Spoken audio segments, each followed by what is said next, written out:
जय निताई, जय गौर, जय जय राधा मदन गोपाल भगवान की जय।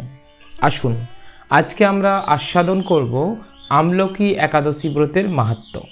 शास्त्रे बर्णना रयेछे এই আমলকি एकादशी व्रत द्वादशी युक्त भावे करते हैं, अर्थात এই আমলকি एकादशी व्रत आमरा सबाई पालन करब 21 मार्च बृहस्पतिवार। 21 मार्च बृहस्पतिवार सबाई आमरा এই আমলকি एकादशी व्रत पालन करब। फाल्गुन मासेर शुक्ला पक्षेर एकादशी আমলকি एकादशी व्रत। तो अनेकेई अधीर आग्रहे अपेक्षा करे थाकेन, तारा अवश्यई मन दिए भिडियोटी देखबेन। एकादशी व्रत करले सेई एकादशी व्रतेर माहात्म्य बा महिमाके खूब भालोभावे श्रवण करते हैं। तो आपनारा এই ভিডিওর মধ্যে एकादशीर माहात्म्य बा महिमाके पेये जाबेन। प्रथमेई बोले राखी আমলকি एकादशी व्रतेर दिन यथासम्भव प्रातस्नान, तुलसी महारानीते जलदान, तुलसी महारानीर परिक्रमा, भगवानेर सेवा पूजा एवं ओई दिन अतिरिक्त हरिनाम महामंत्र जप, शास्त्र ग्रंथ आदि अध्ययन इत्यादि करा उचित।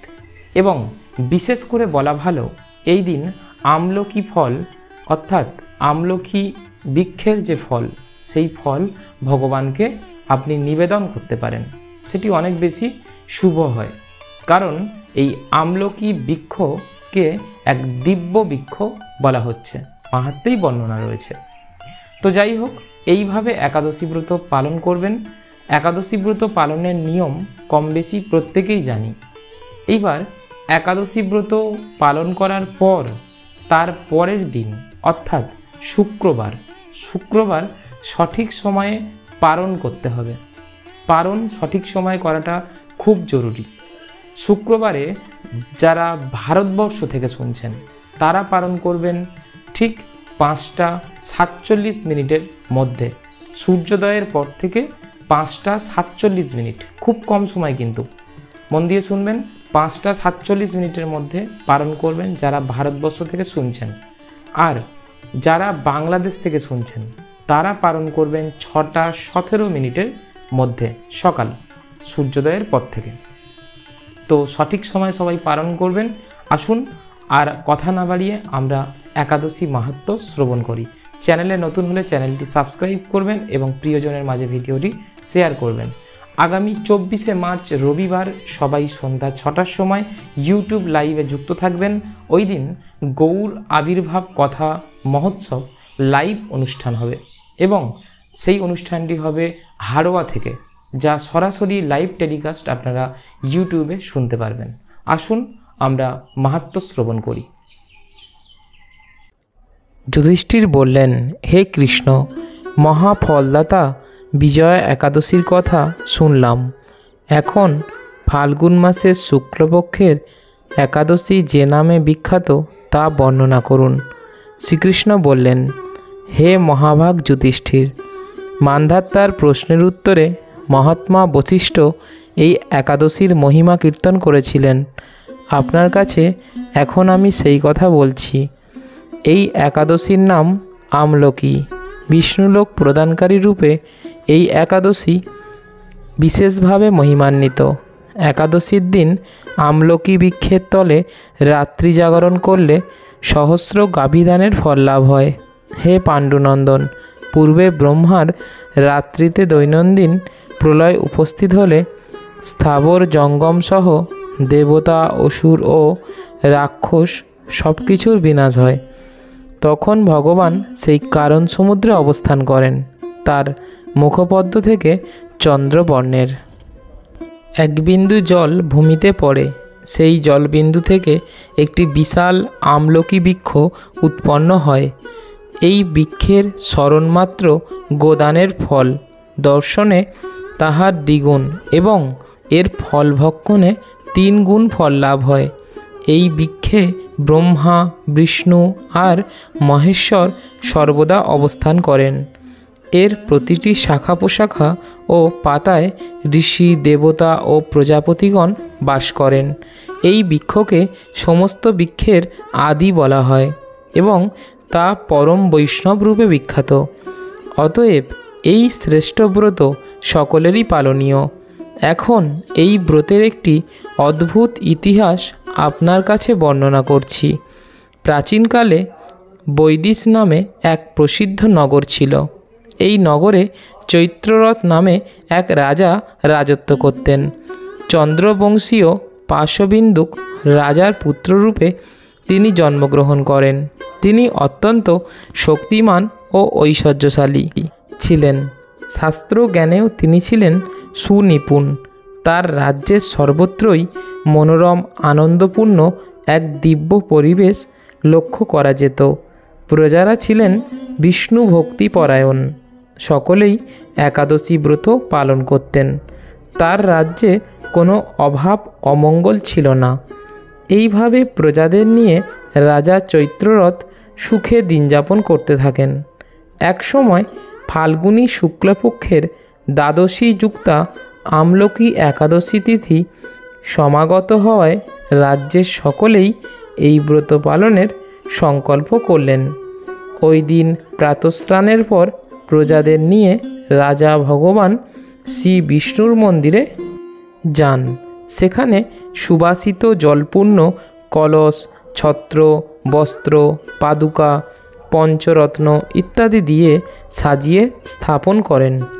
তারপর ধূপ দীপ দিয়ে যত্ন সহকারে মুনি ঋষিদের দ্বারা শ্রী পরশুরাম মূর্তি সমন্বিত আমলকির পূজা করেন।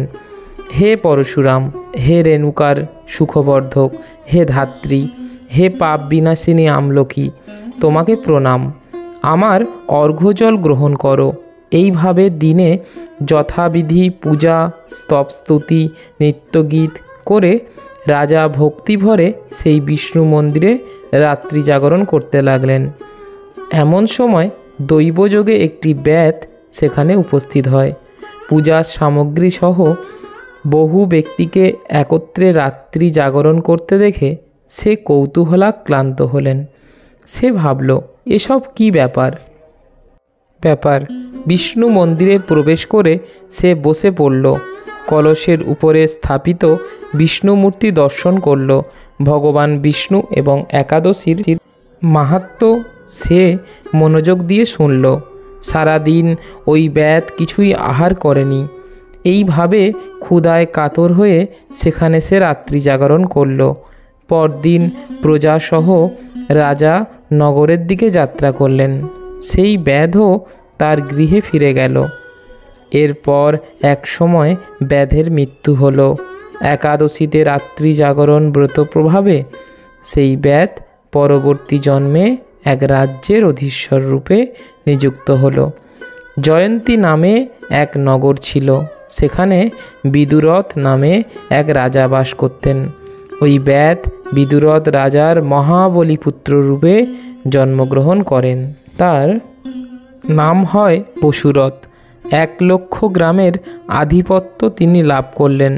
তিনি ছিলেন সূর্যের মতো তেজস্বী, চন্দ্রের মতো কান্তিমান ও পৃথিবীর মতো ক্ষমাশীল। বিভিন্ন সদ্গুণে ভূষিত বসুরথ পরম বিষ্ণুভক্তি পরায়ণ হন। এই মহাদাতা রাজা একবার শিকার করতে গিয়ে পথ ভুলে যান। গভীর জঙ্গলের মধ্যে ক্ষুধায় পীড়িত হয়ে তিনি ক্লান্তিবশত শুয়ে পড়েন। এমন সময় কতগুলি পর্বত নিবাসী শ্লেচ্ছ রাজার কাছে এসে নানাভাবে উৎপীড়ন করতে থাকে।